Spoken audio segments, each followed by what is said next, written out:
Hey, everyone. Holy cow. Hi. Hello. I'm late, yes. And I'm also in Spain. So I'm going to give myself grace about the fact that I'm like 5 minutes late, 7 minutes late, for my weekly reading of a chapter of my book. So let me first of all say hello. I'm Rosa Linda Román. I go by Rosa Linda. And every week I share a chapter of my book. I read a chapter of my book, Losing Sight of the Shore, How to Live on a Boat Without Killing Your Family. And um, I just flew in with, as you can see behind me, there's the kennel, the crate. I flew in with our dog Nala, my daughter Ziva, and myself from New York, JFK Airport, which was chaos. Um, and I realized with the time difference, it's like 8 hours different from mountain time, which is what I usually do these live streams on. Anyway, I'm here, and I thought I would just go ahead and stick with it because my family is moving onto a boat now. My husband is waiting. We're driving. Ziva and I are driving from Madrid to Barcelona. We're about halfway there. It's about a 6-hour drive. So we stopped in a cute little town for dinner, and they've been great with Nala, and everything went really well with Nala. So I wanted to kind of say that because a lot of people are worried about her, as we were. But Nala is great. Ziva and Nala are sitting at a nearby cafe outside, having a quick. They're waiting for the food to be delivered, and Nala had some fresh water and stuff. So I thought I would go ahead and record this, even though it's a little chaotic. And the internet is not going to be great, unfortunately, because I was trying to do it from my phone, but we're in a tiny little town. And maybe at the end, after I read this, I'll take the computer out. I couldn't get the phone itself to work, but I'll take the computer out and try to walk around to show you what it looks like outside.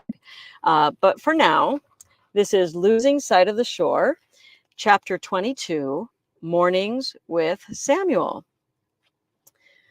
Mornings were always my favorite time of day on the Dawn Treader. I loved waking up early enough to catch the sunrise on the helm deck and taking in the majestic morning views across the water. Every place had its own unique beauty, and mornings were the times I would slow down enough to actually see that. In the early morning silence, each anchorage was a new mystery unfolding before me. Even when we were in the same marina in Riviera Beach, Florida, for 6 months while prepping the boat, every morning was different. There were birds singing, fish splashing, people kayaking, paddleboarding, or fishing, and dive boats bustling with activity as they got ready for their morning trips out to sea. I would sit up there with my canine companion, Nala, snuggled beside me on the helm bench seat, and except for the no-see-ums, it was just about perfect. Some mornings I did some journal writing or working on chore charts or boat schooling plans to make the day ahead go more smoothly. And sometimes I would do a quick video or audio recording or get a panoramic picture of the sunrise as it unfolded before me. Mostly I just took it all in before the heat of the day and before my family was awake and the big, loud, beautiful boat life began. The next person to wake up was usually Samuel. He is a snuggly, sweet, early bird, and I always made a point to stop whatever I was doing to just hold him in my arms and talk with him. Whenever people asked us why we decided to move on to a boat, our response was that we wanted to spend the time with the kids while they were young enough to still enjoy spending time with us. As much as I cherished my quiet, alone time on the Dawn Treader, I always tried to remember this fact and to set aside whatever I was doing during those times when the kids were ready to connect. For Samuel, those connection times were mornings. I wish I could capture for you the feeling of morning snuggles with Samuel on the deck of the Dawn Treader. When we started living on the boat, he was just 5 years old with a magnificent mind. We spent those hours talking about the things we had seen, the places we were going, and the creative ideas in his head.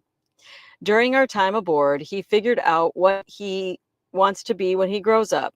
So we spent a lot of time talking about his plans for becoming an inventor/scientist, which he always said in that exact way, inventor/scientist.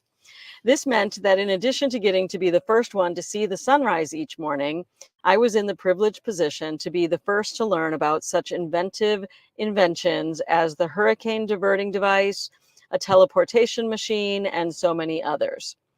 To mere mortals like myself, it may have seemed that these were just little boys' fantasy creations. But to Samuel, these inventions were a foregone conclusion. He frequently drew the contraptions out on paper for us and loved to discuss every detail of how they would work. And these plans were described with such confidence that you couldn't help but start to see them in your own mind, too. On the mornings Nathan was on board, my beloved would wake up and bring a piping hot cup of coffee up to my happy perch. Sweet hazelnut creamer flavored coffee that warmed me up both from the steaming temperature and from the loving way it was made. While Samuel is a morning snuggler, Nathan is more of an early morning mover and doer. Combine that with the fact that he is constantly in high demand and travels extensively for work, and there is little time left to slow down for sunrises. Keeping in mind that luxury grocery items are hard to find in tiny island grocery stores, both Nathan and hazelnut creamer were never guaranteed, so I savored these cups whenever I was lucky enough to get one. Eventually, the girls would make their way out on deck too. Our driven gymnast, Ahava, might pop up through the hatch above her bedroom, fully dressed in her Leo with a perfect bun atop her head, already ready for the day. If my sleep-loving middle child, Ziva, emerged, she would do so in a quite different state, usually bearing a striking resemblance to Princess Anna's bedhead scene from the animated movie Frozen. With the girls, it was usually a much shorter visit than Samuel's, and with more of a focus on what the plans were for the day ahead than their brother's dreamy design sessions.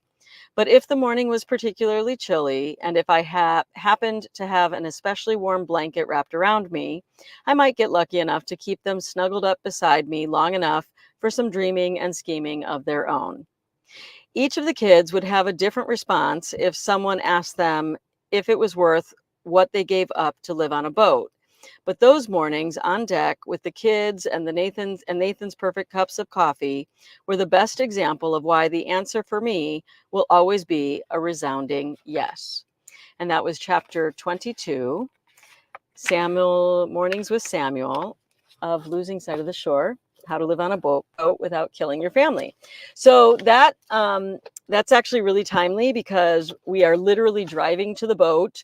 Ziva has never seen the boat, and I only saw it when we came to tour it when we were on vacation. So I'm going to move my microphone. So excuse the loud noise because I want to be able to walk outside with you. So give me a second. We'll use the raw mic. That's how you keep it from being windy. And I got to clip the receiver. I use a Rode Wireless Go, by the way. I got to clip that onto my computer so this will work. But I wanted to just really quickly show you outside. It's a really cool little town. I don't know the name of it, which is ridiculous. But look at this tower. Can you see that? There's like these massive birds on it. And then over there, this right there, Ziva and Nala are sitting on the patio over there. So yeah, it's really exciting to be on this adventure. I know this video is probably lousy quality because I'm using a hotspot off my phone in a foreign country. But hopefully that worked. And thank you so much for tuning in. Once we get to the boat and things get settled and I've had some sleep, I'm going to start posting a little bit more videos and sharing some of that. So if you want to find out more about that, you can go to my Substack. That's Rosa Linda Román .substack.com. All right, that's it for now. Thanks for watching another chapter of Losing Sight of the Shore. We'll see you again next week. Bye.